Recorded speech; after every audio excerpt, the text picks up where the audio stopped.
Bangladesh premier league বিপিএল-এ দিনের প্রথম ম্যাচে ঢাকা ক্যাপিটালসকে পাত্তা দিল না চট্টগ্রাম রয়্যালস।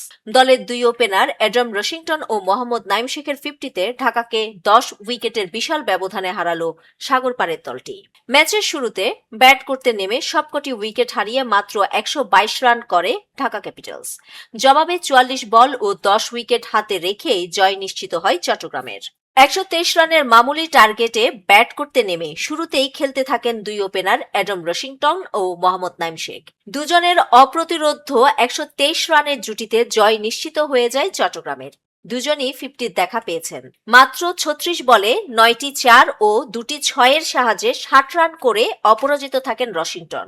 আর 40 বলে 7টি 4 ও একটি 6-এ 56 রান করে অপরাজিত থাকেন নাইম। এর আগে সিলেট আন্তর্জাতিক ক্রিকেট স্টেডিয়ামে ম্যাচের শুরুতে টসে জিতে ঢাকাকে ব্যাট করার আমন্ত্রণ জানান চট্টগ্রাম রয়্যালসের অধিনায়ক শেখ মেহেদী হাসান। আসা যাওয়ার মিছিলে অষ্টম উইকেট জুটিতে 48 রানের কার্যকরী জুটি গড়েন মোহাম্মদ সাইফুদ্দিন ও নাসির হোসেন। দলের হয়ে সর্বোচ্চ 33 রানের ইনিংসটি খেলেন সাইফুদ্দিন। নিউজ ডেস্ক, দৈনিক পূর্বকোণ।